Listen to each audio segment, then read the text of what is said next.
Quando tudo parece perdido, Deus reverte a situação, porque os olhos do Senhor estão sobre o justo e os seus ouvidos estão atentos à sua oração.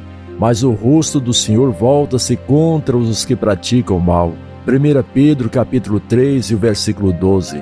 Hoje vou falar de uma causa perdida, que aos nossos olhos parece impossível resolver, mas quando os crentes entram na oração, as coisas mudam. De ruim para melhor, de derrota para vitória. Não tem quem segura o crente quando está na oração. As cadeias e algemas se quebram, e as guardas da prisão não podem resistir o poder da oração. Isso move o trono de Deus e a resposta virá no seu tempo. No início da igreja primitiva, todas as hostes infernais, diabólica, fez tudo para derrotar a igreja. Jesus disse que as portas do inferno não prevalecerão contra ela. Disse: "E-me dado todo o poder no céu e na terra." A história que vou falar está em Atos capítulo 12, do versículo 1 ao 25. O livro de Atos é um relato das intervenções milagrosas de Deus na vida da igreja primitiva. Isso pode ser visto especialmente na dramática quando Pedro foi preso. Herodes Agripa I queria dar um golpe mortal na igreja, matando seus principais líderes. Pensou que poderia desesticular a igreja e matá-la no nascimento da igreja, acabar com os líderes. A situação mostrava-se desoladora, os discípulos amedrontados com as perseguições das autoridades, sem esperança. Parecia que Pedro não tinha como escapar. A situação mostrava-se desoladora. Os discípulos amedrontados com as perseguições das autoridades, sem esperança. Parecia que Pedro não tinha como escapar, que a pequena e pouca influência da comunidade. A situação mostrava-se desoladora. Os discípulos amedrontados com as perseguições das autoridades, sem esperança. Parecia que Pedro não tinha como escapar, que a pequena e pouca influente da comunidade de Jesus poderia fazer contra o poder armado de Roma. Estando Pedro preso, os crentes se reuniram para orar em favor do seu líder Pedro, pois acreditavam no poder da oração. Diz um certo escritor que a oração é invadir o impossível. Quando as coisas nos chamam a atenção, quando há essa reunião de oração. Em Atos 12 e o versículo 5, os crentes dirigiram seu clamor a Deus, o soberano Senhor. Orar é falar com aquele que está no trono, que tem poder, autoridade e controle sobre todas as coisas. Orar é associar-se ao mais forte e conectar o altar ao trono. É conspirar contra os poderes das trevas, posicionar-se acima dos poderes terrenos e buscar socorro naquele que tem o seu trono nos céus. A igreja estava reunida para orar em favor de Pedro. As circunstâncias eram humanamente irreversíveis, mas eles oraram. E eles não desanimaram e levou a situação a Deus, que tudo pode. Era situação insolúvel para os homens, mas eles oraram. Eles não podiam fazer nada na terra, mas buscaram o auxílio do céu. Uma família, uma igreja unida com oração pode mover os céus e abalar o inferno e provocar a grande mudança na terra. Uma família, igreja unida em oração pode mover os céus, abalar o inferno e provocar grandes mudanças na terra. Não há poder que resista à oração, nenhum poder mais revolucionário do que o poder da oração. Orar é unir-se ao Onipotente. Os discípulos oram por Pedro, seu líder.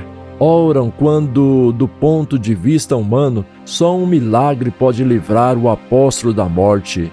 Devemos orar pelas causas perdidas, insolúveis. Devemos orar pelas intervenções milagrosas. Não há causa perdida quando colocamos diante de Deus em oração. Deus pode tudo quando Ele quer. Para Ele não há impossível.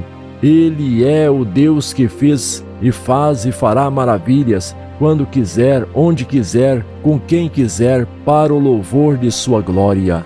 Os crentes oram de forma incessante, eles não desistem, não duvidam, não se cansam, permanecem bombardeando os céus, agarrado a Deus como Jacó no vale de Jaboque. É com esse senso de urgência, perseverança que devemos orar.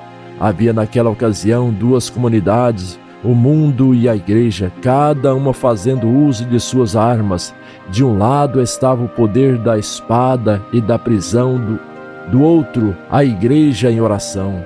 A oração é a única arma dos que não têm o poder na terra, mas são filhos e filhas daquele que tem todo o poder e autoridade no céu e na terra.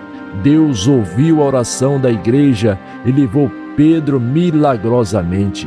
Pedro já estava na prisão havia 7 dias. Durante todo esse tempo, a igreja permaneceu em oração e Pedro permaneceu sereno naquela que seria a última noite da sua vida.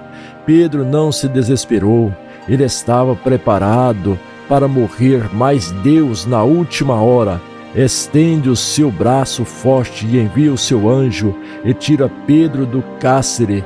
Às vezes, o livramento de Deus só vem na última hora, quando as circunstâncias parecem irremediáveis. Uma vez livre, Pedro foi ter com os irmãos e eles sabiam que a igreja estava orando em seu favor e foi para lá imediatamente encorajá-los e mostrar-lhes como Deus ouve o clamor do seu povo. A resposta às ações, porém, foi tão rápida e tão eficaz que a igreja quase não acreditou no milagre operado por Deus. Sempre nos surpreende, Ele faz mais do que pedimos, Ele é poderoso para fazer infinitamente mais do que tudo quanto pedimos ou pensamos, conforme o seu poder que opera em nós. É irônico que o povo que estava orando com fervor e persistência pela libertação de Pedro pudesse considerar loucas as pessoas que lhes informavam que as suas orações haviam sido respondidas anos mais tarde.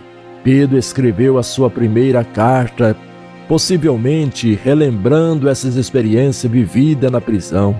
Registrou: porque os olhos do Senhor repousam sobre os justos e os seus ouvidos estão abertos às suas súplicas, mas o rosto do Senhor está contra aqueles que praticam males. 1 Pedro 3:12. Não desanime, você está na oração e no tempo certo virá a resposta do seu pedido. Deus nunca desistiu de você, Ele está sempre do seu lado. Eis que estou convosco todos os dias até a consumação dos séculos. Não desanime, esforça, tem bom ânimo, seja persistente, até a vitória chegar, para uma festa de gratidão a Deus por todos os benefícios recebidos de Deus.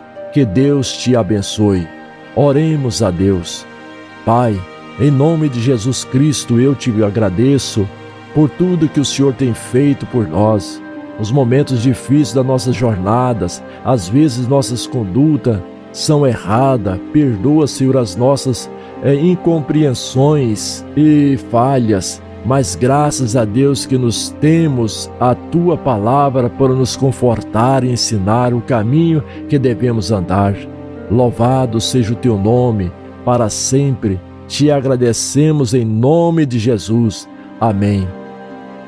Que Deus te abençoe. Em nome de Jesus Cristo, te peço que se inscreva no canal e dê o seu gostei ou não gostei e compartilhe com outros amigos seus das suas redes sociais. Que Deus te abençoe em nome de Jesus.